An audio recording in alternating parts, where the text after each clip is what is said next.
I will be spending the next 200 days surviving in the world of Pixelmon. There will be epic battles, rare legendary Pokemon, and the most insane adventure I've ever been a part of. Grab a snack, find a comfy spot, and let's get into the world of Pokemon. So ladies and gentlemen, it is officially day 1 on Pixelmon. Now, right now, we're actually in the hub, so if you do join the server, which I believe that you should, especially if you want to join in on this series, you're gonna go over to this Pixelmon man. I think it's Ash Ketchum.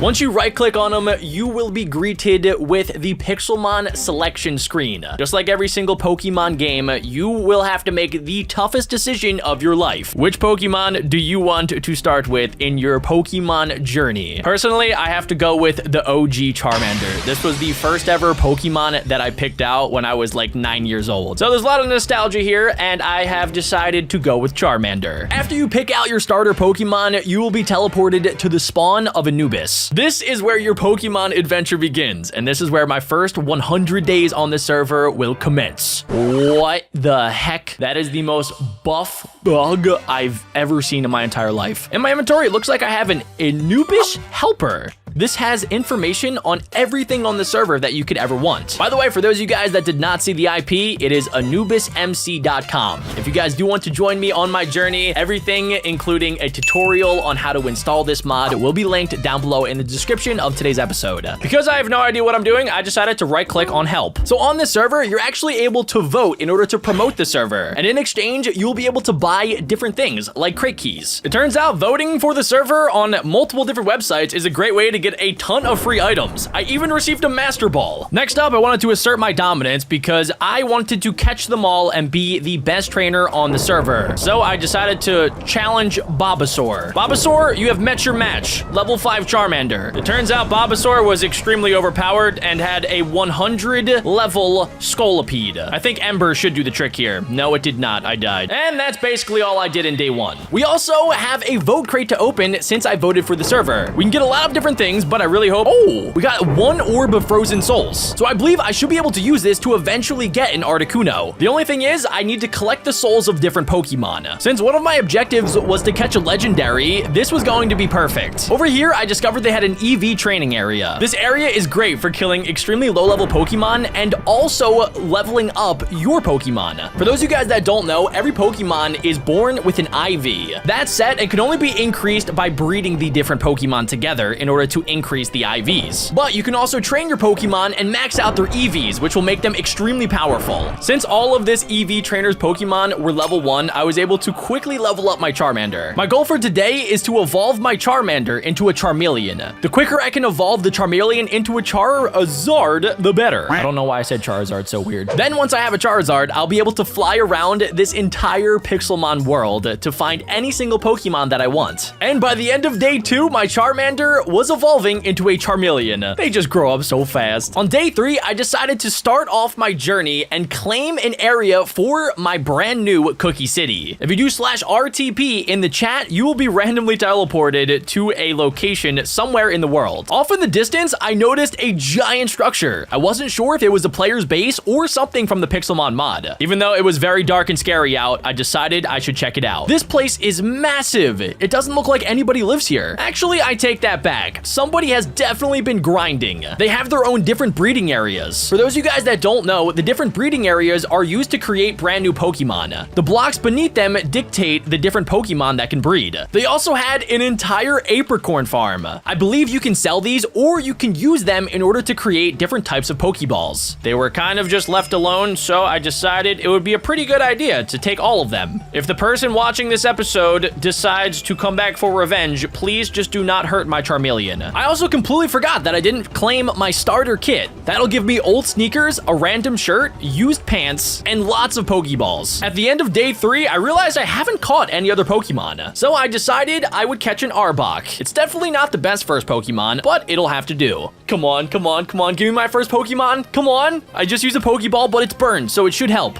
It broke free. and then it killed me. I decided to try my luck on a level 9 Rattata to be my first Pokemon that I catch, but I killed it. On day 4, I randomly teleported again and found an amazing area to build my Cookie City. I really liked how it was surrounded by mountains, so we could have a mountainous city, and then in the middle could be my giant town. I also discovered a green boss Fearow. I'm always up for a challenge, so I decided I would fight it. I have to say, it went really well. I wanted to try my luck at claiming my entire Cookie City. So I got out my claim shovel and went to one side of the giant mountainous region. And then I traveled all the way to the other side, right-clicked, and I believe I had insignificant claim blocks. Okay, this time for sure. Yes, we finally claimed the entire area. If you guys want to find this for yourself on the server, I'll leave my coordinates up in the top left hand of the screen.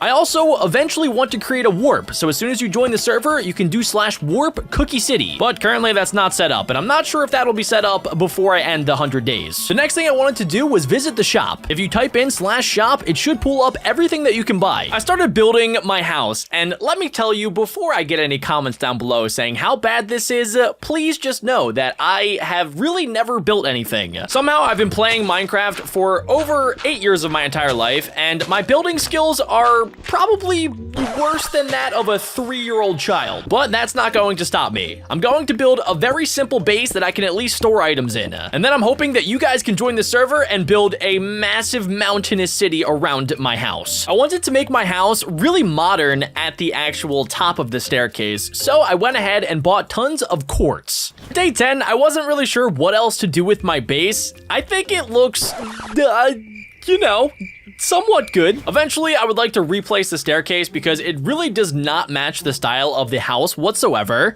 But when we walk inside of the house, you'll notice that the entire thing is extremely open. I think I picked a beautiful location for it because I can look out of my back terrace and see every single Pokemon in the ocean. And then if I walk up the stairs, I was thinking of keeping this open as well, just so I can see the entire city. Obviously, there's nothing there now, but if you use your imagination, this place will turn into an amazing Acropolis. Since I still only had a Charmeleon, I decided to go around the plains biome near my house and catch as many as I possibly could. The first Pokemon I ended up capturing was a Mudbray. This would be my trusty steed. Right near my house, I also discovered my first ever wild trainer. It was a close battle, but I ultimately beated the old man and he ran back home to his mom. On day 11, I caught a Geodude. I also captured a Plusle, a Dubwool, and also a Raticate. I now officially had a party of 6 Pokemon, and I think this might be the weirdest party of 6 I've ever seen. I decided I would rename my entire party. We have Sparky Boomman, Donkey, Geobro, Fake Pikachu, Pillow of Dreams, and 6ix9ine. I was starting to run out of money, so I decided I would go warp to the mines. I've never been to the mines before, but it looks like you're able to get every single ore along with some Pixelmon related items. There were a ton of different shards, which I can then use to create actual stones. I believe the stones can eventually be used in order to evolve Pokemon. For the rest of day 11, I decided to just keep mining so that I could get a ton of money in order to buy more Pokeballs. It also looked like I unlocked a brand new ability. If I type in /skills, we should be able to check out our brand new mining abilities. It looks like we just unlocked a brand new one.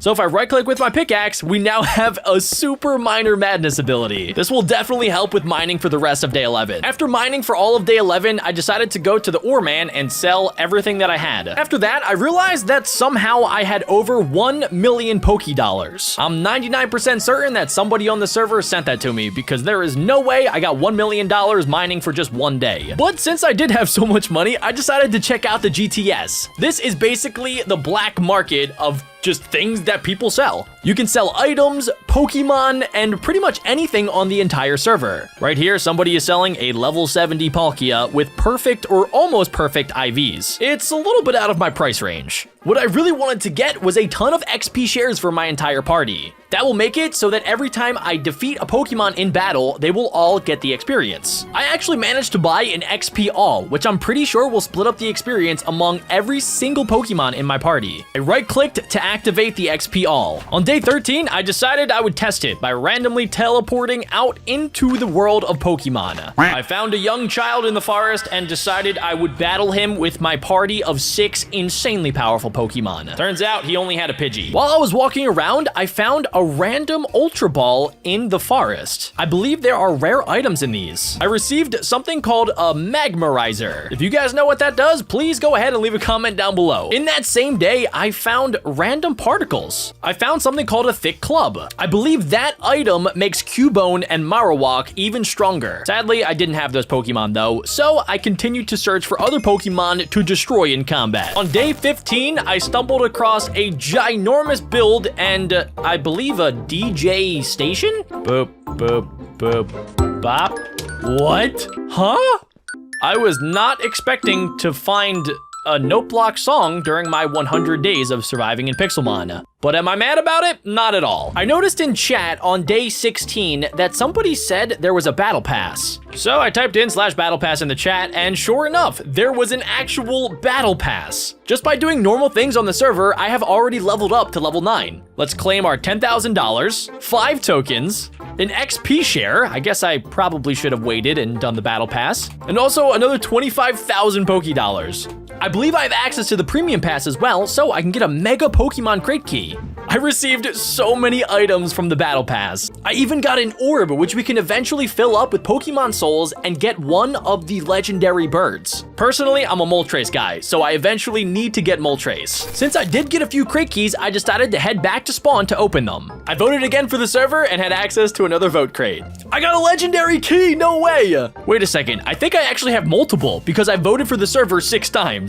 No way! That's not possible. From a vote crate, I just got my first legendary in Arceus. Sorry, 6ix9ine, gotta replace you. I also got a mega Pokemon crate. Let's see what we get. I got a mega Kangaskhan. It was level 100. Fake Pikachu, you have been replaced. And to finish off day 16, I opened a legendary crate. Mewtwo, Mewtwo, Mewtwo, give me Mewtwo. Give me a flippin' Mewtwo. Groudon. Okay, that's not bad. Geo bro, yo, you did well, but we're gonna have to take Groudon. To end off day 16, I flexed my Groudon against this Rayquaza. And then I decided it would be a good idea to try to challenge it. I actually killed the Rayquaza with my Arceus. But it turned out he had another Pokemon that was a Lugia named DaBaby. I managed to kill it using my level 100 Kangaskhan. But he had another Pokemon also named DaBaby. To end day 16, I got absolutely roasted. But honestly, my team is getting extremely strong, and the fact that I could kill some of his legendaries made it seem like I could maybe become the master of Pokemon on this server.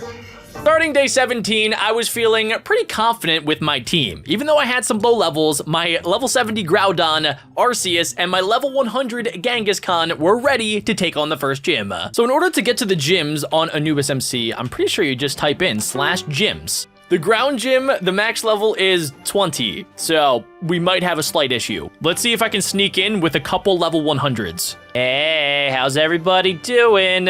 Oh, level 15? Oh, sweet. So it actually lowers the level of your Pokemon, even if they're over level 20. We managed to fight our way through the first battle. We had a lot more though. It took the entire day, ladies and gentlemen, but I believe we have beaten the Rock Gym. Yup, there you see it. We got the Coal Badge. On day 18, I discovered this ginormous Venusaur. I decided to release my Pokemon at it. I have no idea what this is. It's level 98, but it is massive. This ginormous Pokemon just tanked my entire team, so I decided to leave it and I'll maybe come back later on. By the end of day 18, I started going towards the next gym, but stumbled across the battle tower. I decided I would give it a shot. This could be a good opportunity to level up my entire party. For the rest of days 18, 19, and 20, I just grinded in the battle tower to level up my entire party. On day 20, Donkey started to evolve. Donkey, whatever you do, do not evolve into Shrek. Donkey evolved into a Mudsdale. And at the start of day 21, Sparky Boomman, aka Charmeleon, started to evolve into a Charizard. Yo, it looks so cool. After evolving my Charizard, I thought it would be disrespectful to not get this man to level 100 so he could be the captain of my entire party. And since the battle tower was easily the best way to level up Pokemon, I decided to head back in. Before I engaged in combat though, I turned off my XP all, and I just put an XP on Charizard, so he would be the only one that is sharing experience with whatever Pokemon kills the battle tower boss that I'm battling. So for the rest of the day, I decided to speedrun getting Charizard to level 100. This meant that one of my goals was complete. I officially got my starter Charmander to evolve into a Charizard and get it all the way to level 100. Sparky Boom Man was looking fresh. For those of you guys that have known me for quite some time, you know that I love two things, dinosaurs and dragons. So I know for a fact I need to get my hands on Aerodactyl and also Tyrantrum. Both of these were fossil Pokemon, which meant that I needed to go into the ocean biome and mine up fossils. Then I could clean them off and turn them into actual Pokemon. So on day number 22, I decided I would start it out by making a boat and traveling out into the ocean. I jumped right into the water and started noticing some either fossils or shards in the ground. I figured out they were just shards. Fossils were going to be a little bit more difficult to uncover. I also didn't really think about what would happen if I was underwater too long. By using the different voting crates on the server, I managed to get a ton of rare candies, which I'm going to save for my Tyrantrum and Aerodactyl. I found a fossil, but I think I actually might die trying to get it. Swim, Jack. Swim like your life depends on it, because it kind of does. Luckily, I made it back to the surface. I won't know exactly which fossil I uncovered until I'm able to clean it off using one of the Pixelmon machines. Here we have another fossil. After almost dying multiple times on day 22 and only collecting 2 fossils, I decided I was going to need a better way to do this. That's when I remembered there is a shop with literally everything that I could ever want. Unfortunately, I wasn't able to find any fossils in here, but I did find water stones. I believe you can use these to make a full set of armor that allows you to breathe underwater. I could be completely wrong, but it was definitely worth the $220,000 that I spent. I tried on the water stone helmet, chest plate, leggings, and also boots, and figured out that it gave me water breathing too. This made things a lot easier, so from days 22 to 25, I decided to just mine fossils. I needed to make sure I got enough so that when I cleaned them off, I would definitely get at least 1 Aerodactyl and 1 Tyrantrum. On day 25, I used Donkey in order to catch this octopus Pokemon that I never heard of before. This is why I was stuttering.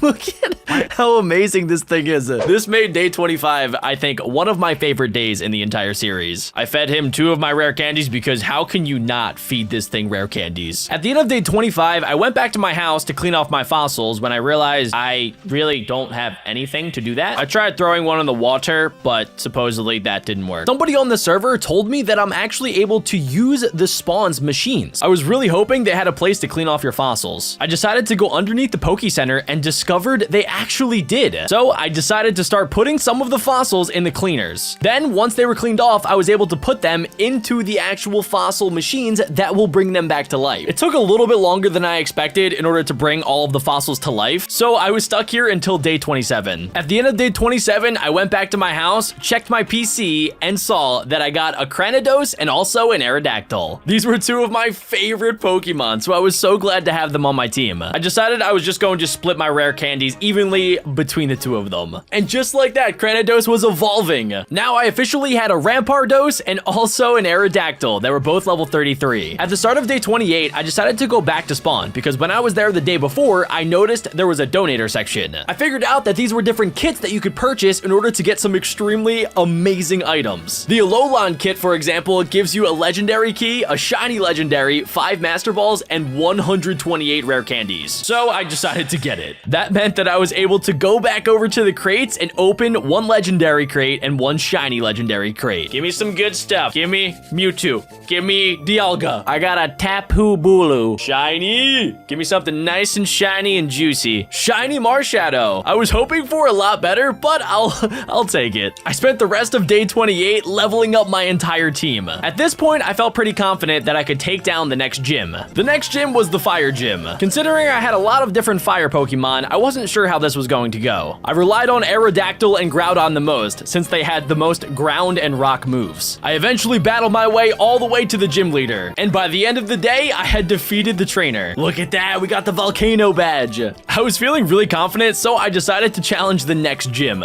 And by the end of day 29, I had also completed completed the fighting gym. Most of day 29 I spent on the GTS, which is a spot where you can buy lots of different Pokemon and also items for sale. I was on the lookout for some Pokemon with perfect IVs or EVs, which means that they would be way more powerful in battle. Somebody is selling this Zapdos, I believe, for only $150,000. Yep, definitely want that. At the end of the day, I also bought a Dratini with almost perfect IVs. I wanted to level up Dratini as fast as possible, so it could be one of my strongest Pokemon. And you guys know exactly how to do that at this point. You gotta head over to the battle towers. On day 30, Dratini evolved. Yes, we now have a Dragonair. On day 31, Dragonair evolved into a Dragonite. I spent the rest of day 31 leveling up Dragonite, so it was about the same as the rest of my party. Next to the battle tower, I also noticed that there was a battle shop, which I could use my different earnings from the battle tower in order to buy really rare items. I didn't really have that much money, but I wanted to save up for some Mega Stones, so I wanted to get at least one Mega Legendary Evolved Pokemon by the end of this series. On day 32, a Roly-Coly decided to invade my Minecraft mansion. So I decided it was only fair that I either caught it or probably killed it. Yeah, there was no way I was gonna catch this thing unless maybe one Ultra Ball would do the trick. It actually worked. You're safe now, Roly-Coly. At this point, I realized that my entire team was extremely overpowered. I've already beaten a few of the gyms on Anubis MC, but decided that wasn't enough. I wanted to try to beat all of the gyms. So I warped back to spawn and right-clicked on the gym leader. That's when I realized I never fought the ice gym. For the next 10 days, I basically tried to get as far as I could in the gym system. Let's go! I got the Glacier badge. Next up was the grass gym.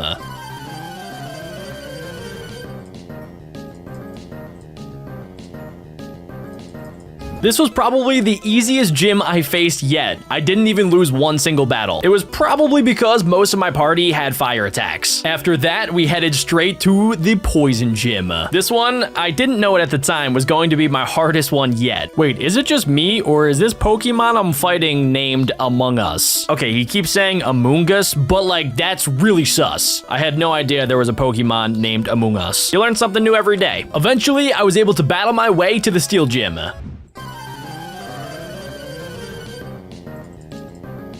It took a couple days, but I finally defeated the Steel Gym. The next gym was my favorite, the Dragon Gym. I realized that the Dragon Gym was a max level of 90, and some of my Pokemon weren't quite there yet. That's when I realized my entire inventory was filled with rare candies as rewards for beating the other gyms. On day 42, I decided to stop my gym progression because I kept losing to this level 90 Dragon Lady time and time again. So that's when I decided I would probably need to catch more Pokemon and also get a lot stronger before challenging her again. I decided that from day 42 to day 50, I would go out and catch as many Pokemon as I possibly could. So I bought an absurd amount of Ultra Balls and started my journey. Come here, little Pokemon. What? I just found a level 105 Boss Shiny Bidoof.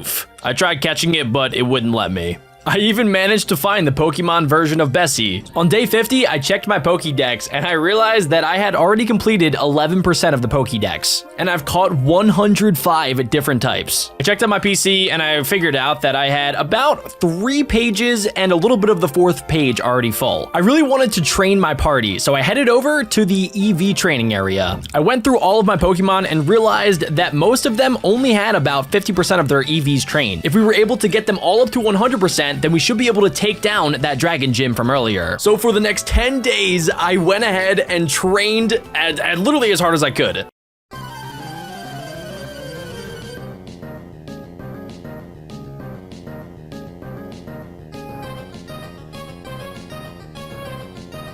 And finally, on day 60, if you guys will look in the bottom left of the chat, you will notice that all of my party has maxed out 100% EVs. Unfortunately, their IVs, are not maxed out. These are the stats that they are originally given when they spawn in or when you capture them. So yeah, we're kind of stuck with those for now. At this point, I was feeling extremely confident in my team, so I wanted to head back to the Dragon Gym. But I noticed at spawn, and I'm not sure how I didn't notice this before, but there are custom textured Pixelmon. I actually think somebody may have given me a custom textured Charizard. Dude, what? This is sick. It looks like the Terminator, but it's Charizard. I went to go see if I had any custom textures crates, and I actually did. Oh my gosh, we got a Swampert. Wait a second, and that means it should have a custom texture. What? Dude, this is so cool. I'm pretty sure you can get these for yourself as well by checking out the website and purchasing some of these custom texture crates. You might also be able to get them when you vote for the server by typing in /vote. I've been doing this throughout this entire series, and it has given me so many extra crate keys. I found another one. Somebody has this Magma Venusaur. Bro, I need to get a lot more of these by the end of the series. By the end of day 60, I had worked my way through the Dragon Gym again to the leader. Why, hello there. We meet again. I went into the Dragon Gym leader battle pretty positive, but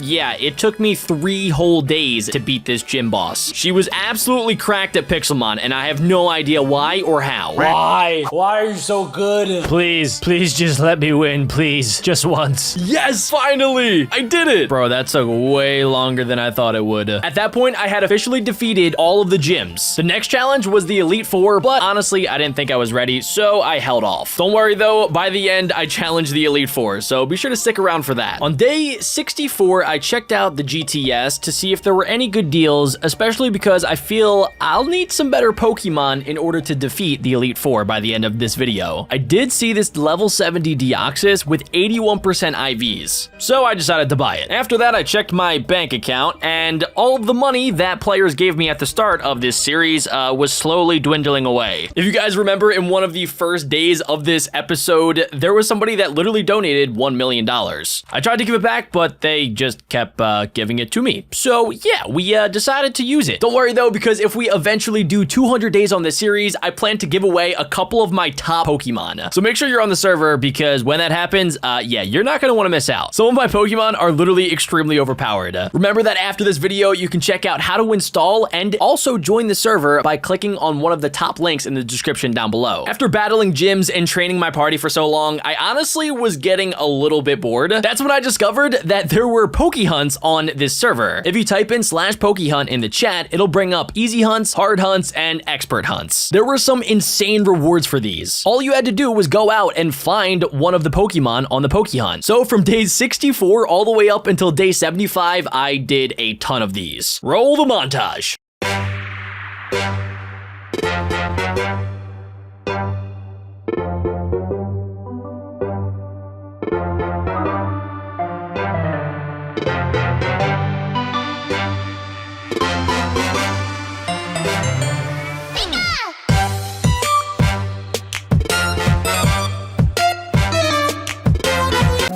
During those days, I figured out something pretty useful. You can type in /wiki and type in the Pokemon that you're trying to find information about right after, and then if you hit tab, you can get information on the abilities, the base stats, and also the biome, which I've been using to find all of the Pokemon in the Pok Hunts. Guys, there's the Crobat, and this is one of the expert level Pok Hunts. I've already completed a few of the other ones, but I haven't completed any of the expert ones. Oh, here's my chance. Come on, come on, come on. Oh, how'd I miss? You get so much loot for this too. Yes, let's go. No way. We actually got it. On day 75, I decided I would redeem all of these amazing rewards. Guys, look at this. Look at this. It's crazy. Okay, we're gonna retrieve all of them. I just got so much money, 45 Ultra Balls, and also 36 rare candy that I can use. I highly recommend you guys use the Pok Hunts because they're not really that difficult, and you get so many rewards. Like, I think I just literally made almost $200,000 doing the Pok Hunts. Okay, ladies and gentlemen, so this is real-time BeckBroJack. It's day 75, and I really want to complete the Elite Four and also whatever comes after the Elite Four. I honestly forget because, yeah, I've been catching Pokemon for way too long, but I want to put together my dream team party. So yesterday in real life, I bought this Deoxys, which has some crazy IVs. We still have to train its EVs though. I definitely want to keep Growlzilla, Yeeter McGeeter. We have to keep the Arceus. I also got a Dragapult, which is extremely powerful. So it's officially the end of day 75. I think I have my team that I like. I I have Zapdos, I have Dragapult, Deoxys, Dragonite, Yeeter, aka Kangaskhan, or something like that. What's his name? Kangaskhan. Yup, totally knew that. And also an Arceus. I had a ton of rare candies from all of the Pok Hunts, so I decided to use them all to get the party to level 100. I needed to train Dragapult and Deoxys so that their EVs were maxed out before we attempted to battle the Elite Four. So I spent the next couple of days doing that. It was officially day 78, and I was ready to battle the Elite Four. Oh, ladies and gentlemen, I am nervous. This was my original, top goal, that I wanted to go through all the gyms and try to beat the Elite Four. Look at that. Look at them just flexing up there. All right, well, here goes nothing. Why, hello there. Nice to meet you. It says boss. Fantastic. Okay, here we go. Oh my gosh, wait a second. That means they're level 105? Bro, nobody told me this. Oh, crap, ladies and gentlemen. This is not going to be good. I knew absolutely nothing about the Elite Four, so I made sure to study up each and every one of them. Bro, she is mega evolving her Aerodactyl. What? What a freak, dude. Nah, that's fine. We got this. Totally got this. Yup, confidence is key. And now I'm dead. And finally, after 4 whole days of trying to beat the first Elite Four member, I did it. I battled the second member of the Elite Four for literally hours. I didn't even realize, but 5 days have already passed since I've challenged the Elite Four. It was already day 87 and I was slowly running out of time. I knew I was going to have to change something. I wasn't sure if I was going to change my Pokemon, but the first thing I wanted to try was going down at the center of the Master Ball. If you shift click, it actually is an elevator down to a ton of different move tutors. So I spent all of day 88 just teaching all my Pokemon some new moves. I'm not sure why, but everybody down here was just a kid. I don't know what happened here, but they were able to teach my Pokemon some really important moves in order for me to try to at least beat the second Elite Four member. On day 89, I went back to challenge the Elite Four. I needed to defeat the last 3 members of the Elite Four before I hit day 100. Oh my gosh, finally. Ladies and gentlemen, it took another 3 days to beat the second member of the Elite Four. That's right. Eat it, nerd. Okay, I'm sorry. You're not actually a nerd, but that was crazy hard. By the end of day 92, I was challenging the 3rd member of the Elite Four. Oh my gosh, ladies and gentlemen. Okay, so this one was just a little bit easier. It only took me 2 days. So at the start of day 95, we were challenging the final member of the Elite Four. Oh my gosh, please don't be too difficult. I don't know why, ladies and gentlemen, but I have a weird feeling this is going to take me past day 100. But it can't. It literally can't. We have to complete this in under 5 days. I am so nervous right now. Okay, since this might be the final battle of this first 100 days, yeah, we're just gonna commentate. So this is my strategy, right? I go in with a little Stealth Rock. That way, every other Pokemon that they send out will get damaged. Also, I think I forgot to equip this, but I did get leftovers from the GTS for all of my Pokemon. That'll make it so if they do take damage, they will slowly regain health. Literally every single Pokemon in the Elite Four has this. This isn't the best matchup, so we're gonna switch out to Bird Pikachu. Another one of my strategies is to try to get an effect on their Pokemon. So that's why I used Thunder Wave, which is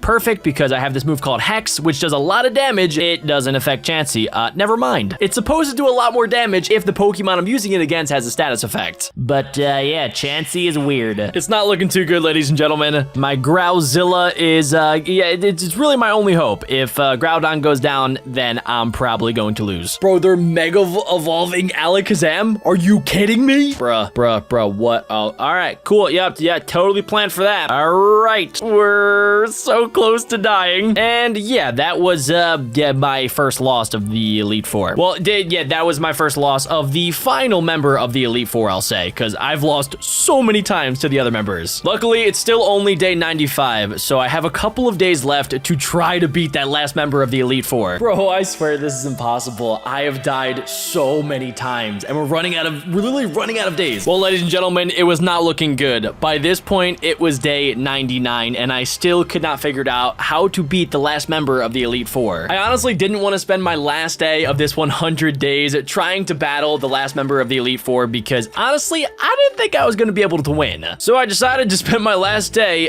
in the casino because I was sad. What's up, old man? Please take my money and make it into more money. Pretty sure that's how casinos work. I was quickly let down when I realized that I do not have permission to access the casino, but there were some extremely cool texture Pokemon in there, so I guess it wasn't a total waste. So instead, I just decided to spend my 100th day hanging out with all of my Pokemon. I know it wasn't a real productive day, but it was definitely a great way to wrap up this insanely long episode. episode. This isn't even an episode. This is an entire series condensed down into one video. Welcome to Oasis, my new home for the next 100 days. Picking a starter is as easy as selecting Gibble and running out of the spawn room. My first priority was exploring the spawn and preparing myself for this amazing world. Using the Poke menu, I can check important information about the server and all of the features. All right, let's run out of the spawn room and look at that! An Aggron is looking pretty fancy. That's the Anubis textured Aggron, which is one of the special textured Pokemon that we offer on the server. It looks so cool. All right, I'm getting distracted. I need to continue moving on. While stumbling around, I found the server crates. And to give myself a little boost, I decided to vote for the server. Not only do you get rewards from this, it also helps promote the server, so more players will find out about it. All right, let's see what's in these keys. Okay, look at that. We got some berries, tokens, and XP all, which is super handy. Some new running shoes, 7,000 bucks, and random fossil, also some god cheers. We got some claim blocks and more money.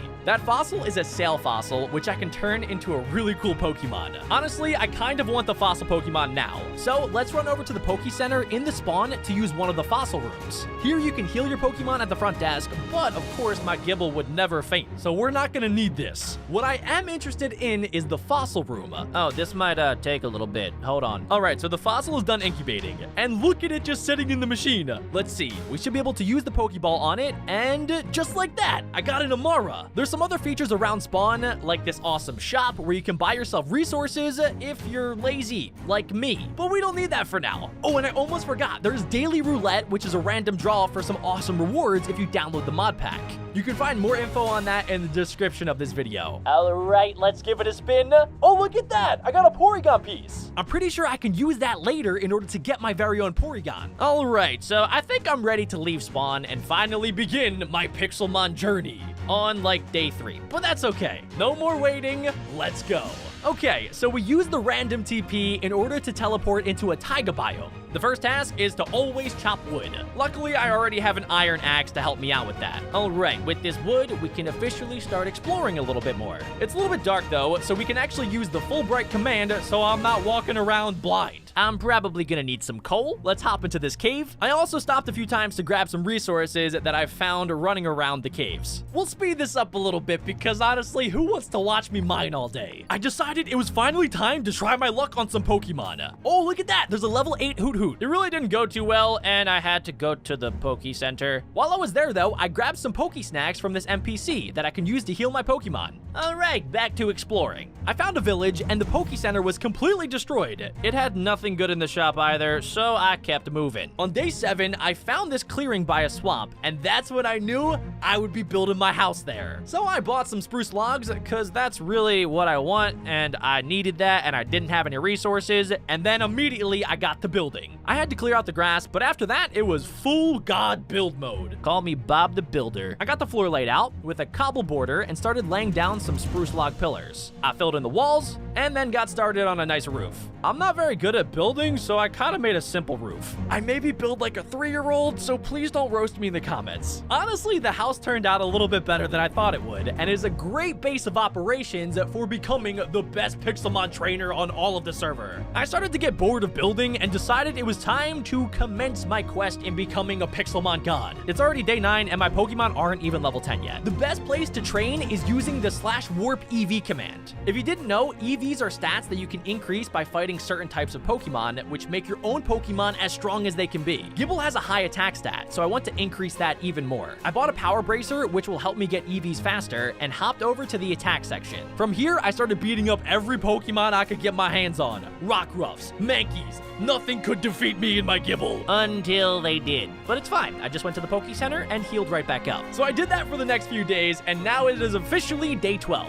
My Gibble is now level 14, and my Amara is level 13. We're looking good so far, and my EVs are, oh my gosh, Gibble is max, and Amara is at 33. Okay, I'm pretty sure Amara isn't a physical attacker, so we might need to find some berries to fix that. But for now, that's some pretty good progress. I wasn't sure if I would keep this Amara on my team, but I think I will for now, so let's give it a name. I think, Dino Boy. Yeah, that has a nice ring to it. I don't really have any other Pokemon, so let's go find some more. Eventually, I need an entire party of 6 Pokemon, so we need to get researching and also searching for new Pokemon that I like. We can use the random TP command, again, to get far away from my house and find some random Pokemon. We went into the extreme hills and caught the 3rd Pokemon for my team, a giant Mega Machop. Not only does Machop look super cool when it evolves, it's also a fighting type, which covers a few type advantages. I didn't really find anything else super interesting, so I TP'd around a little bit more. Eventually, I found myself heading towards what looked like a graveyard. Actually, wait, it is a graveyard, and there's all sorts of ghost-type Pokemon. Look at that, it's a Phantom. Okay, I caught that. Leaving the graveyard, I found a Grubbin and snagged that too with a quick Pokeball toss. I wandered into the forest and saw an Abra who teleported away when I got close. That's when I knew I had to catch it. I couldn't let it win. It took a really long time to finally catch the Abra, but while I was checking its summary, it has the ability Magic Guard. And if you did not know, Magic Guard is Abra's hidden ability. And if you guys don't remember, that was one of our goals. We found a Pokemon with a hidden ability and it's only day 18. We're doing a pretty good job so far. This is gonna take a lot longer than I expected to do the rest of my goals, so you guys should probably smash like so that I can keep making awesome videos like this. Now that I added a few more Pokemon to my epic Poke Party, I decided to rename a few. We have my Gibble, and the squiggles in the name are too good to remove. Dino Boy, One Punch Man, Branch, Sparkplug, and Spoons.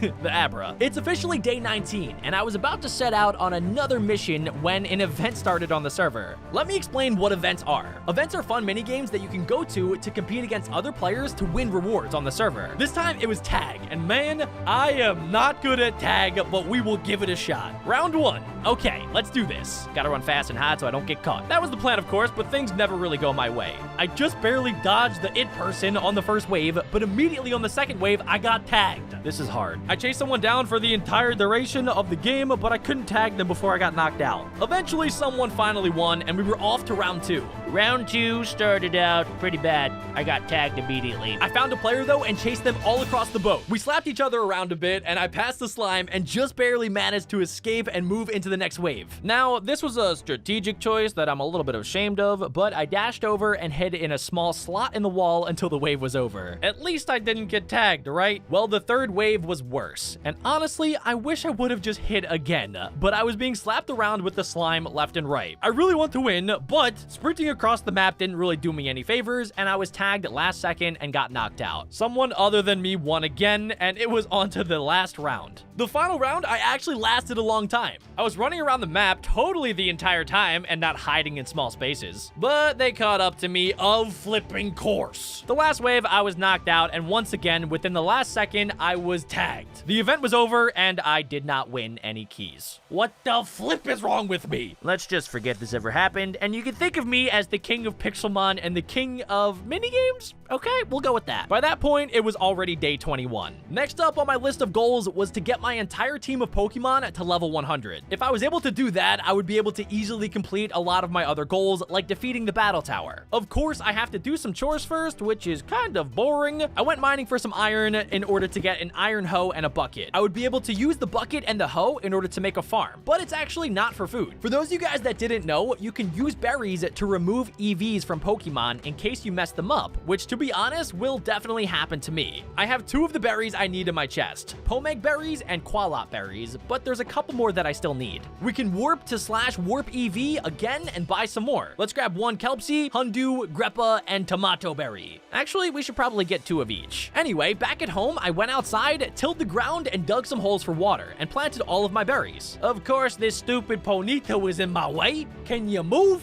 Oh, thank you. With that chore out of the way, I can finally get to the interesting bit, battling and EV training so that I can be the strongest trainer on the entire server. While I'm training my Pokemon's EVs, they also get experience from battling. So I'm doing 2 things at once. This took so much time. Okay, I've lost track. Oh my gosh, it's day 27. So my Pokemon may have died a few times, but they were pretty low level. It's all okay though because I am finally done. I had to get a few of the EV training held items like the power anklet and power band, but after I got the money to buy those from the signs, it was smooth sailing. All of their EVs are filled and built perfectly, so it increases their best stats. This is why I am going to become the king of Pokemon. Not to brag, of course, but my team now sits at a much better spot than they originally did. My Gible has evolved and is now level 31. Dino Boy is level 27. One Punch Man evolved. That's awesome. And is now level 29. Branch is level 28. Sparkplug evolved and is level 27. And Spoons evolved as well and is level 26. You guys want to see something really cool? Spoons' next evolution is a trade, which means that I have to trade with a random player in order to get it to evolve. But I can use this handy command /TradeSim6 and bam! Spoons is evolving. Oh, Spoons became an Alakazam. He looks so handsome back there with his big spoons in his hand. He's probably gonna scoop peanut butter and ice cream at the same time. That's what I would do. All right, enough distractions. My team needs some moves to make them even stronger. So let's start looking at some TMs and TRs. These are honestly really easy to find because if you go out into the wild, which you can always do with the /RTP command, you can find little Pokeballs hiding. Boom, I found one. There's Poke Loot inside of them that can give you tons of different things when you right click, like TMs and TRs. I got a dive ball from this one. I just need to go around and collect as many of these as possible to get so many new moves. Oh, there are also these sparkling ones as well, which will do the same thing.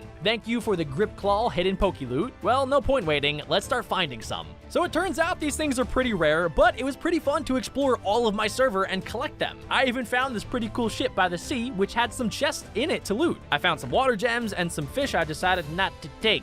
And it also had a computer in the captain's cabin. Well, don't mind if I do. I even stole some lamps off the ship too. But yeah, don't tell anybody. I don't know who owns this ship. Oh, look at that, more Poke Loot, and there's more over there. Oh my gosh, that one's a Master Ball. Some hidden Poke Loot, and wow, who would have guessed it, more Poke Loot. Wait a second, I kind of just realized that my inventory was full. All right, so let's go head back home. I got so many new items that I had to craft some more chests to use. I even used that computer and chair I stole to make a cute little computer setup and did some exterior decorating. I do have some bad news. After collecting all of those Poke Loots, I still couldn't find any TMs or TRs to give to my Pokemon. It is a good thing that I found out there was a TM shop. Okay, so these are all the TMs I think I'm going to need. Let's start teaching them to my Pokemon. These ones right here are for Gabite, so Stealth Rock, Earthquake, Stone Edge, and... Huh? Wait, Gabite can't learn Swords Dance? Okay, well, we just need to wait to do that one, I guess. The next Pokemon is Sparkplug. Let's teach you all of these moves. Wait,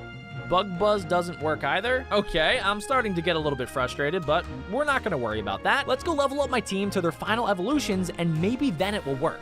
This might take a while. All right, here I am, day 31, using the /warp training to level up my team. If you didn't know, Chanseys and Blissies give you more XP than a lot of the other Pokemon when you faint them. So using fighting types like One Punch Man to tear through them is the easiest way to level up your Pokemon. Make sure you guys use it because you'll be able to level up your team super fast. The Warp is also really big as well and has tons of different level Pokemon, so you can gradually fight stronger and stronger Pokemon. I had a really cool idea to use the replay mod to get you some awesome footage of me training and battling Pokemon, but the replay mod kinda messed up with the Pixelmon mod. We're not gonna worry about that. It's funny, I was doing all this work leveling up my Pokemon only to realize that my entire Pokemon team either take an evolution stone or are evolved through trading. Well, other than Gabite and Dino Boy. So this was kind of useless for my TM and TR mission. And here I am, evolving the Pokemon that I can while I'm at home. I took some rare candies out of my hidden stash and got a Mara to evolve at night. Dino Boy evolved to me, huge. Okay, well anyway, next up is One Punch Man, which should be easy enough. Branch was also super easy, and by the end, his evolution got a little shy and ran off towards the door. Sparkplug took a Thunderstone and grew into a huge accordion-looking thing before slimming out into a Vikavolt. What a handsome-looking Pokemon. If you guys don't subscribe and smash like, my Garchomp will eat all of your cookies. Anyway, I plopped all of the TMs and TRs onto my Pokemon and even had to go to /warp tutors and use the movie learner to get some moves I missed out during level ups. Now my team is looking amazing. They're super strong and they also look amazing too. They look strong. All they need is to become level 100, which should be pretty easy. Surprisingly, it's only day 36. I have a little bit more time today, so I thought I would explore, and I was thinking about going to find some more Poke Loot. I have to empty my inventory first. Just gotta harvest my berries too, and let's see if I can get lucky. So day Day 37 rolled around, and you guys will not believe what happened. I was just kind of minding my own business, walking around, and a legendary Necrozma spawns on me. Are you serious? No, that's crazy. Immediately, I knew I had to get my hands on my first ever legendary and complete one of my new goals. And ladies and gentlemen, that is exactly what I did as the master and king of Pokemon. Let's whip out our Master Ball. Okay, let's try that again. Okay, I don't know what's happening. Okay, it's in the Master Ball, and this legendary is all mine. Let's check that goal off of the list. I decided to give Necrozma the most intimidating ultimate name for a legendary. Ned. His name is Ned. You know, having one legendary is cool, but it kind of made me want a lot more. So much so that I maybe got myself some crate keys, But what crate keys did I get? Maybe some legendary crate keys and one of these shiny legendary keys, but that's okay. It's not cheating at all if it's in the name of becoming the best Pixelmon trainer ever. So let's see what I get. An Arceus. That is amazing. Next crate. Oh, we got a Moltres. It's a little bit less awesome, but still a legendary. All right, now time for the big prize. The shiny legendary key. Let's open it up. A shiny Calyrex. That's amazing. Oh, I can't believe it. I just need to make a few adjustments to my party. Dino Boy and Sparkplug, you served me very well, but now it's time to let the legendaries take over. I spent the rest of the day riding around on my new Pokemon, and I think I now have one of the greatest teams on the server. Well, day 40 rolled around, and it sort of kicks in that I really need to get a move on some of my other goals. As you guys know, I got some of my legendaries from crates, and they're amazing, but the only problem is they are only level 5. That is a serious downgrade, and I can't be having that on my team if I'm going to take over all 9 gym leaders. And also defeat the battle tower. I kind of forgot about that. So I spent the next couple of days re-leveling up all of my Pokemon. Whew, okay, well, that took forever. Seriously, I think I started on day 41, and it's day 52. I just spent 11 days leveling up my Pokemon. It was worth it though, because look at my sidebar. All level 100. Oh yeah, let's go. And I just realized we can check that goal off of my list. While I was leveling up my Pokemon, someone mentioned that I can use a /DEX as a command, and I completely forgot about this until just now, which is kind of awkward because the Pokédex is one of the biggest things in every Pokemon game. /Dex gives you amazing rewards as well when you increase your Dex progress. Look at that, 60% completion gets you a shiny legendary, and 70% gets you a free Ditto. So I decided that I should probably focus on that, and the best place to get your Dex entries up is the Safari. Ah, the Safari. It's a gorgeous dome filled with miniature biomes that spawn all the best Pokemon in the game. You can see all of the starters in their respective biomes here, as well as Beldums, Militix, Charizards, Haluchas, and even Dratini. Most of the Pokemon in every single Pokemon game can be found in the Safari. There's also a massive volcano in the center, and surrounding it are adorable little habitats for all types of Pokemon. This was my chance to increase my Pokédex as much as possible. So I headed over to the /Warp shop, bought as many Ultra Balls as I could afford, and returned to catching every Pokemon. I spawned in a mushroom biome, and you're probably wondering what was the first Pokemon that I caught? A Morlul. Now, I know it sounds boring, but Morlul has a pretty low spawn chance out in the wild, so this was great. Tons of other Pokemon were in this biome that I hadn't really seen yet, like Bellsprout, Venonat, Seedot, and Paris. And I was catching these guys like it was my job. I kinda got bored of mushrooms and eventually hopped across the bridge to the snow biome, where I immediately tried to catch a Cubchoo. Nope.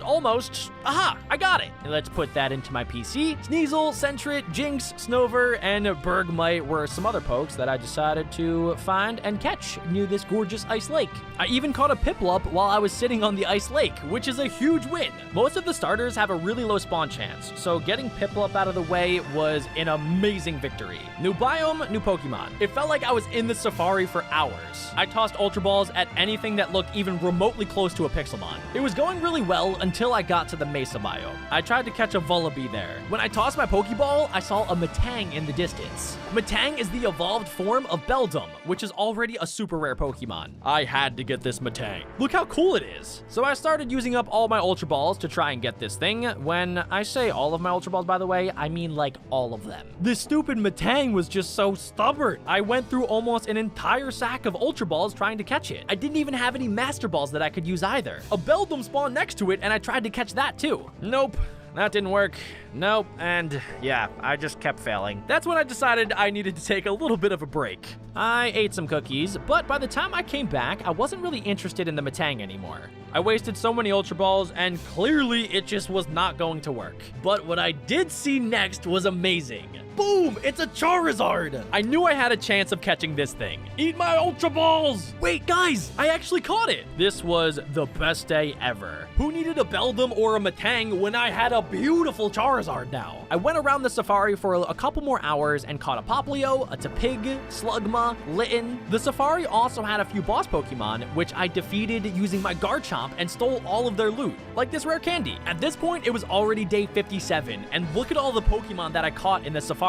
I honestly thought that I got a lot, but when I checked my Pokédex, it was only 11.47% complete. This just goes to show how many Pokemon are on Anubis MC. I did claim my first reward and got $25,000, 50 tokens, and 1 great key, which I immediately used by teleporting over to /warp crates. I also had a skill key, which I had received from leveling up my catching skill to level 10, so I opened both. I received 20 large candies from the great key, which is an amazing way for easy experience on my Pokemon. The skill crate gave me 8 great balls, which is okay, I guess. I was looking over my goals and thought that I should probably challenge the battle tower soon, but I still needed to get some more moves that I wanted on my legendary Pokemon. Ned, Sus, and Tyrannosaurus needed something that could really buff them up and make them even better. I bought some TMs from the TM shop, used the move relearner at Warp Tutors, and soon everyone was battle ready. This didn't take as long as last time because I had the money I needed, and it was only 3 Pokemon. I was just about ready to go gather some held items to give to my Pokemon when a paintball event started on day 58. We already failed at one event, so I needed to get my revenge. This was a team event, so I actually stood a chance at winning. So paintball starts with 2 groups of players that are split into different teams. They each battle to remove the other team's lives until it eventually reaches 0. The first team to 0 loses. Our ammo is of course snowballs, and boy was I ready to kick some Minecraft player block butt. Snowballs were being tossed left and right, and lives were draining fast. I hit a ton of players really early because I am an epic gamer. Boom, roasted. Boom, got him. Yup, got him.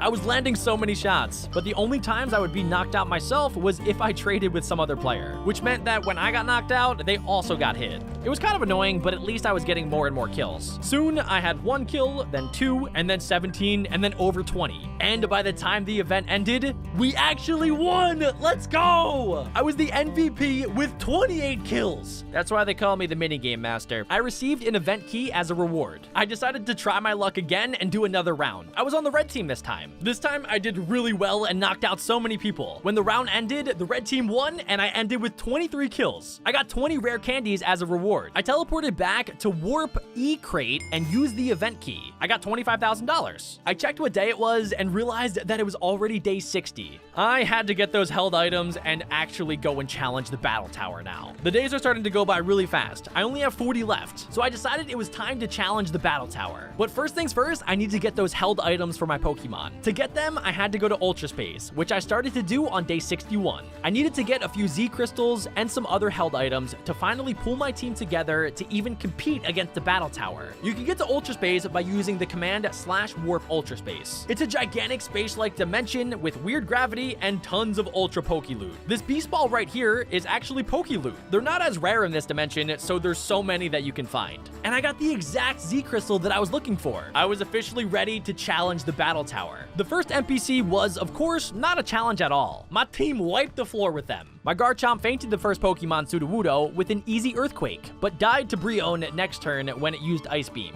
I swapped to Tyrannosaurus and used Leaf Storm to take the Brionne out. Next enemy was an Apom, where I was forced to use Leaf Storm again because of my choice specs. Of course, this Apom had U-turn, which took out Tyrannosaurus. I sent Ned in to battle the Gloom and easily won using Heat Wave. Well, after I slept for a few turns. I used Psychic on the Torchic next, and it was an easy feint. Ned managed to use Moonlight to heal almost back to full health, and I tried using Psychic, but I completely forgot that a low Eradicate was a Dark type, and Psychic doesn't affect it. Let's just pretend that didn't happen. Ned went down embarrassingly to Double Edge. I used Sus next to take down the Eradicate with extreme speed, and Shadow Claw finished off the Apom. The first NPC was defeated. I received some rare candies as a reward and was teleported up to the next floor. I healed up my Pokemon pretty quickly and started the next battle. Of course, I started with Garchomp and immediately used Swords Dance to get some extra damage, and completely wiped the floor with this Aradios by using Earthquake next turn. Next enemy was Meowth, which used Fake Out its first time out. Of course, I beat it again with an earthquake. Pikachu went down easy with a Stone Edge, Spiritomb was slapped to the ground using Earthquake, Cradily was defeated with, yes, another Earthquake. My Garchomp's reign of terror was ended when a Ditto transformed into my Garchomp, used Earthquake, and killed me with my own amazing weapon. So I sent out Ned, and immediately regretted that because you wouldn't know, this Ditto knew Earthquake. Surprise, surprise. I sent out Spoons because of the Focus Sash. Shadow Ball made quick work of that Ditto, and I won the second battle. I received more rare candies and healed up my Pokemon. I got through the third battle, the fourth battle, and the fifth battle. And then I was at the final sixth battle. If I was to fail though, I would need to wait an entire 24 hours to try to battle the whole tower again. Guys, don't worry, there's no way that's gonna happen. The last battle, I started out with my Garchomp. I was battling Lycanroc. Earthquake first turn made quick work of the Lycanroc, and Frostlass was the next Pokemon. Of course, it outsped me, and my Garchomp was taken out by Ice Beam. I sent out Ned next, and used Calm Mind, while getting burned by Will-O-Wisp. Next turn, Heat Wave was an easy KO on the Frostlass. Stoutland was next, and completely destroyed Ned using a single Facade. Facade? I don't know how to say that. One Punch Man attempted to use close combat, but was outsped by Stoutland. That's a bummer. Sus was able to clutch up, though, by using extreme speed. The Stoutland went down after 2 turns. Matang was up next, my swarmed enemy. Sus used Shadow Claw and slowly picked away at the Matang, causing it to faint after 3 turns. Quagsire was the next Pokemon, and I couldn't really do anything with my physical moves against it. Sadly, Sus died. Tyrannosaurus clutched up, though, and used Psychic, taking down the Quagsire. Finally, Roselia went down to double Psychics from Tyrannosaurus, and we've defeated the last NPC. At least that's what I thought until I realized there was a 7th NPC. I took care of that, and then we got to an 8th NPC. Why are there so many NPCs? Starting the battle with the 8th NPC, you know I had to throw my Garchomp out first. He was going up against an Articuno, and that's when I knew this was going to be a little bit harder than the other ones. Garchomp used Stone Edge on the Articuno, and, well, it KO'd it, actually super quickly. Bronzor was next, and I tried to use Earthquake, but it was canceled by its Levitate. I should have known. Stone Edge barely did anything next turn, and Garchomp went down to a Psywave. I sent out Ned next and attempted to use Heat Wave to take down the Bronzor, and after a back and forth, Bronzor went down in 2 turns. Aldino was my next enemy, and this Pokemon was the worst. I used Psychic on it multiple times with Ned, but this Pokemon was wish-stalling me. Bro, are you kidding me? It keeps using Wish. This NPC has the dumbest strats. Obviously it worked, because Psychic completely ran out of PP before I could take the Audino down. Altaria was the next Pokemon in my way, and Ned used Heat Wave and burned the Altaria. Heat Wave didn't really do that much damage though, and eventually Ned went down. Sus was my next choice, and using Shadow Claw was probably not my best idea. Altaria used Roost. A couple of Sword Dances was no match to this Altaria, and it went down to double boosted Shadow Claw. The 8th NPC sent out Quagsire, and Extreme Speed barely did anything. I looked to see what Pokemon I could swap to. Eventually Sus went down, but it did get Quagsire down a decent bit of health before it got KO'd. The final Pokemon sent out by the Battle Tower was Skunk Tank. It took down Spoon and One Punch Man. I got a little bit nervous. I only had 2 Pokemon left, so I sent back out my Garchomp. We used Earthquake and took down the Skunk Tank. I defeated the final NPC and beat the Battle Tower. As a reward, I received 25 tokens, $10,000, and all of the rare candies I had collected while traveling up the floors. From day 63 to 67, I started and completed the Battle Tower. That's another goal we can check off my list. That means I had about 30 days to complete the final goal, which was to defeat every gym leader. You can use the command /gyms to check all of the gyms. There's 18 gyms in total,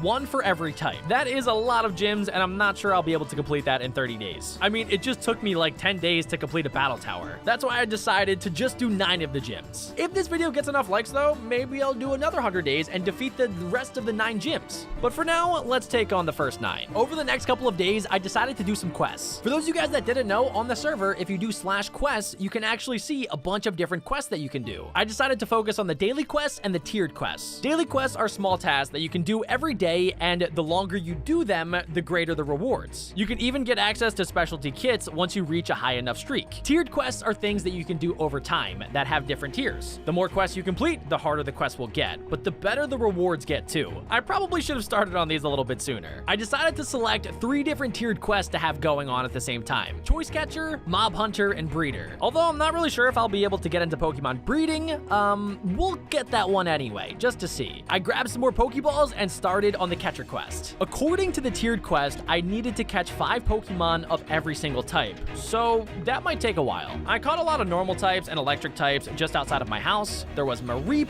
Sentret, Zigzagoon, and Rattata. Soon I decided to move into the swamp and caught some water types in the lake, and poison types like Oddish and Weezing. The entire time too, I was grabbing every Poke loot that I saw. I found this weird cobblestone tower that was broken down, and discovered it has a lot of ghost types spawning in it. There was also a haunted boss type that I defeated with my team to get some really good loot. I decided to use the /BRTP command that would bring me to different biomes. That would make catching these Pokemon a lot easier. I was able to find a Sizzlipede, which is a really rare type that spawns in the Mesa, and of course, I caught it. I teleported to an Ice Plains biome next and caught all of the ice types that I needed. Next up were the fairy types. This was gonna be a little bit more difficult. I sat in a flower forest for what felt like a few days and only caught 2 fairy types. I was about to give up, but then I saw there was a shiny Caterpie that spawned right near me. I didn't even believe it. That wasn't one of my goals, but I found my actual first ever shiny Pokemon on the server. That was all of my luck for that day. I didn't find any more fairy types. Eventually, I finished up questing, and it was day 71. I still had a few more things I needed to do before I attempted to battle some of the gym leaders, so I had to stop questing altogether. Ooh, also, here's all the loot that I got from the Pokéloots that I collected. These are the Pokemon that I caught. It's looking pretty nice, don't you think? Also, I forgot to record this bit, but my Pokédex was about at 17% after I was done questing. At this point, it's time to battle gym leaders. But I really want to build a trophy room to display all of the badges I'll receive from these gyms. Again, I will say I'm not the best builder, but I think it turned out okay. It was just an extension of my old house. But a trophy room is a trophy room nonetheless. I needed to go really fast because I realized it took me 2 days to build that trophy room. It's day 73, and I still have to fight 9 gym leaders. I want to fight the Bug Gym, Grass Gym, Fire Gym, Water Gym, Fighting Gym, Poison Gym, Normal Gym, Flying Gym, and then the Rock Gym. Each are 3v3 battles, and to be honest, I have no idea what I'm getting myself into. I decided to try my luck on the Bug Gym first. I had to choose 3 Pokemon to go with, so I did Ned, Sus, and Spoons. And I lost. Okay, next gym. I lost again, and again, and again. I continued to lose until I reached the Poison Gym. I used Ned, Spoons, and One Punch Man. I had Ned use Psychic to wear down the health of my first enemy, Slowking, up until it fainted after 3 turns. Next up was Toxapex. I used this opportunity to have Ned use Moonlight to heal up some HP. Toxapex used Ice Beam, and Ned just barely survived. I got a critical hit using Psychic and almost one-hit KO'd the Toxapex. It barely lived and took Ned down the next turn with Ice Beam. Spoons was out next, who used Psychic on the Toxapex, but it swapped, so instead the Psychic hit a Drapion and it did no damage. Oh, that sucks. I made a big mistake and used Shadow Ball here, and Spoons almost died to Night Slash, but next turn knocked the Drapion down to almost 1 HP with a Focus Blast. Spoons fainted to Night Slash immediately after. It was all up to One Punch Man, who used Knockoff to take down the Drapion, and finally One Punch Man used Close Combat, taking down Toxapex and securing my first ever badge, the Toxic Badge. I finally did it. I immediately ran home and placed my first trophy in my trophy room. But I started to get anxious because I realized I still had 8 more gyms to go. Next up, I tried the Fighting Gym, and surprisingly, I was able to win the first time. 2 gyms down, 7 more to go. I ran back to my trophy room and placed the badge in the next empty item frame. Oh, this place is looking nice. My next battle was back to the Grass Gym, which I may have lost to earlier today. I already knew the team. It was Cradily, Venusaur, and Appleton. I decided to combat that with Spoons, Ned, and One Punch Man. I started with One Punch Man against Cradily and attempted to use Close Combat. However, the Cradily swapped into Venusaur, and Close Combat barely did damage. I swapped into Ned next turn, as the Venusaur started to Mega Evolve. Ned was hit with a Giga Drain, and next turn, Ned used Calm Mind to increase his stats. Unfortunately, he died next turn to another Giga Drain. Spoons is set out next, and used Psychic. And the following turn, it uses Psychic again and takes down the Venusaur. Finally, it's Appleton, and Spoons is a bit low on HP and died the next turn. One Punch Man, it is up to you. One Punch Man used Knockoff and took off Appleton's Assault Vest and nearly fainted it. Finally, another Knockoff took Appleton down, and I had beaten the Grass Gym. Just like the other 2, after defeating the gym, I placed my trophy in my amazing trophy room. It took a little bit, but eventually I was successful in defeating the Rock Gym. Let's place that in my trophy room. Next up, I challenged the Fire Gym, and surprisingly, I beat that one too. Boom, another trophy. After that though, things did not go my way. I just kept losing. I was either getting outsped by just a little little bit or had some horrible luck with Focus Blast. Or should I call it Focus Miss at this rate? No? Bad one? Okay, I'm so sorry. Please don't unsubscribe. But I have to admit, I was not playing like the king of Pokemon that I claimed to be here. You guys want to guess how many times I lost? 17. In total, not just after the fire gym. All those losses before I started really learning the gym's teams and overpowering them. I decided to stop trying to battle the gyms at day 86 because I realized my team just wasn't good enough. I was going to have to switch up my team a little bit. On day 86, I decided to check my PC to see if there were any other Pokemon that could maybe do well in the rest of the gyms. Charizard, Fletching, and Sparkplug. My boy, welcome back.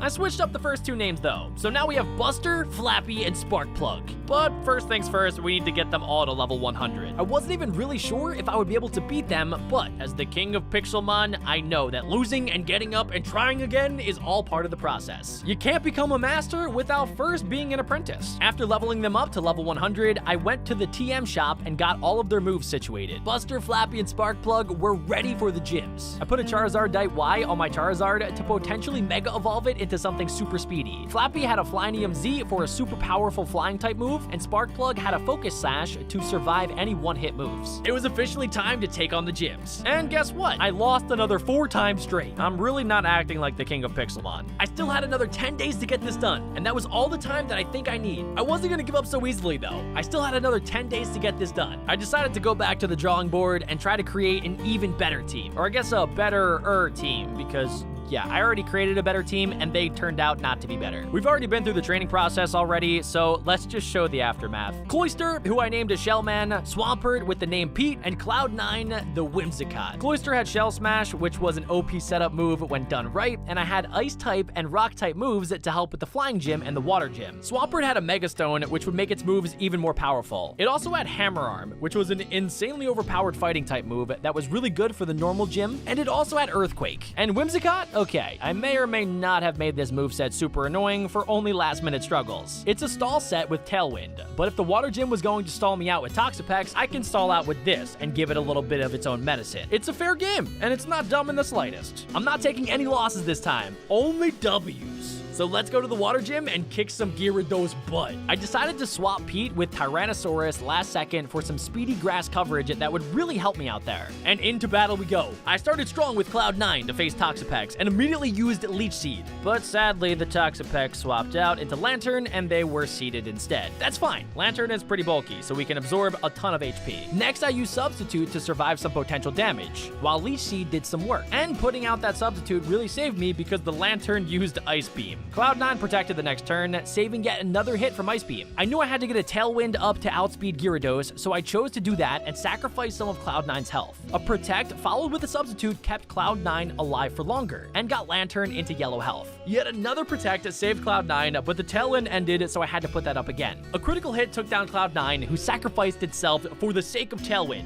You will be missed. My next Pokemon I sent out was Tyrannosaurus, who immediately used Leaf Storm, and I think I got lucky because Lantern swapped into Gyarados and took the initial hit. Yet another Leaf Storm after the Mega Animation and Gyarados was done. Lantern was sent out and then swapped into Toxapex, who took the Leaf Storm hit. I thought about swapping into Shellman, but turned against it and decided to try my luck at my remaining 2 power points in Leaf Storm. Of course, Toxapex used Recover, and Tyrannosaurus couldn't stand a chance and started struggling after the final Leaf Storm. I had to swap into Shellman, since struggling was not doing me any good favors. Immediately, I used Shell Smash to get those increased stats, and survived a hit from Volt Switch and Focus Sash. Ice Shard next turn did nothing to Toxapex, of course, and Shellman went down. Tyrannosaurus was my only hope, and so I decided to use Psychic. It actually killed the Lantern that swapped in. I had no choice but to use Psychic next turn because of choice specs, and down went Toxapex after 2 turns. I had finally won after losing so many straight. It felt so good. And what felt even better was putting the trophy on my wall. I was on a hot streak. The next 2 gyms, the Bug Gym and the Flying Gym, were both victories. The only one I had left that was kind of scary just to look at was the badge above the diamond blocks. The slot for the most boring type ever, the normal gym. How is this the last gym? I was on a hot streak though, so I went to the normal gym and tried my luck.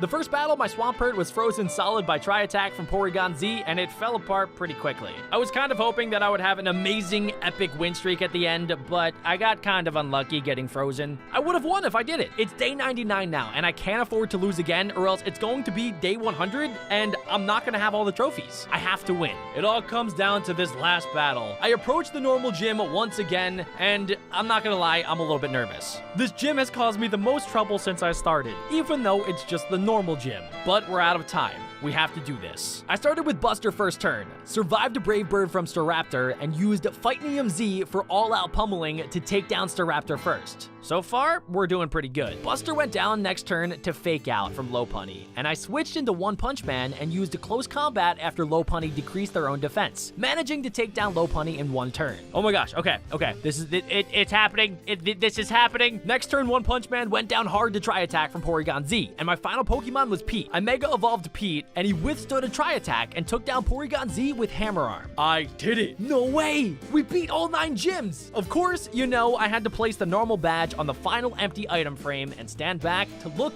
at my amazing completed trophy room. Oh, this looks good. And that, ladies and gentlemen, is 100 days in Pixelmon. I completed all of my goals in the 100 days, and I could not feel more accomplished.